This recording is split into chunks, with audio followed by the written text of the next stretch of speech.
Tuhan bersamamu. Inilah Injil suci Yesus Kristus menurut Yohanes, bab 13, ayat 16 sampai dengan ayat 20. Pada perjamuan malam terakhir, setelah Yesus membasuh kaki murid-muridnya, Ia berkata kepada mereka, "Sesungguhnya seorang hamba tidaklah lebih tinggi daripada tuannya, ataupun seorang utusan daripada dia yang mengutusnya. Jikalau kamu tahu semua ini, maka berbahagialah kamu jika kamu melakukannya. Bukan tentang kamu semua aku berkata, aku tahu siapa yang telah kupilih, tetapi haruslah genap nas ini. Orang yang makan rotiku telah mengangkat tumitnya terhadap aku.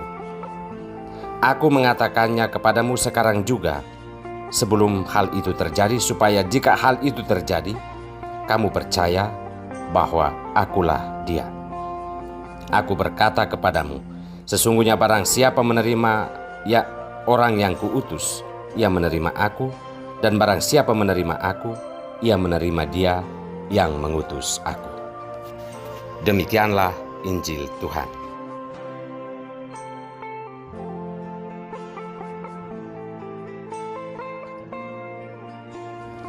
Rendah hati, kunci kebahagiaan. Inilah sampan bersama saya, Pater Domikevi SVD. Saudara-saudariku terkasih dimanapun Anda berada. Hati yang angkuh adalah hati yang tidak tenang. Setiap saat ia hanya memikirkan betapa berartinya dirinya dan betapa rendahnya kehidupan orang lain.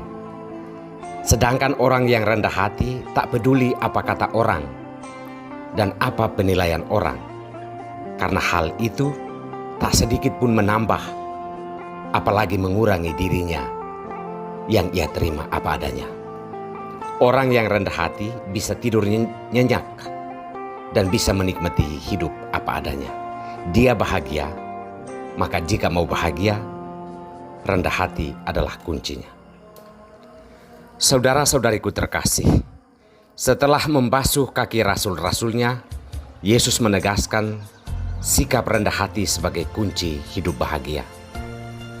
Ia berkata demikian, "Aku berkata kepadamu, sesungguhnya seorang hamba tidaklah lebih tinggi daripada tuannya, atau seorang utusan dari yang mengutusnya. Jika kamu tahu hal ini, maka berbahagialah kamu jika kamu melakukannya." Pernyataan pertama Yesus, yakni seorang hamba tidaklah lebih tinggi dari tuannya, bisa saja menyangkut kehidupan orang pada umumnya, bahwa bersikap rendah hati itu mendatangkan kebahagiaan. Walaupun hal ini mungkin sulit untuk kita lakukan, namun merupakan kebenaran yang patut kita perjuangkan dalam hidup. Pernyataan kedua, seorang utusan daripada yang mengutusnya. Tentang hal ini, Yesus mungkin saja berpesan kepada para muridnya untuk sadar bahwa mereka adalah utusan, bukan yang mengutus. Maka rumitnya pekerjaan, beratnya tantangan, dan mindernya diri karena ketidakmampuan dan kelemahan diri seharusnya tidak menjadi persoalan yang memberatkan, karena kita hanyalah seorang utusan. Segalanya telah diatur oleh Dia yang mengutus, yaitu Tuhan. Asalkan kita selalu bersikap rendah hati, melakukan apa yang bisa dilakukan dengan perutusan ini, maka Tuhan akan menyempurnakan semua pekerjaan yang dikehendakinya. Kesombongan atau tinggi hati membuat diri kita lupa bahwa kita ini hanyalah seorang pekerja. Kita tergoda untuk menjadi bos atau orang yang mau dihargai, maka muncullah berbagai persoalan karena ego kesombongan kita selalu meminta makan. Jika terus dikasih makan, ego keangkuhan kita akan membawa kita pada kegagalan hidup, setidak-tidaknya gagal bahagia, baik di dunia ini maupun di akhirat. Saudara-saudariku terkasih, kerendahan hati telah ditunjukkan oleh Yesus. Walaupun Ia anak Allah, walaupun Ia adalah guru, namun Ia rela berlutut di depan para utusannya untuk membasuh kaki mereka.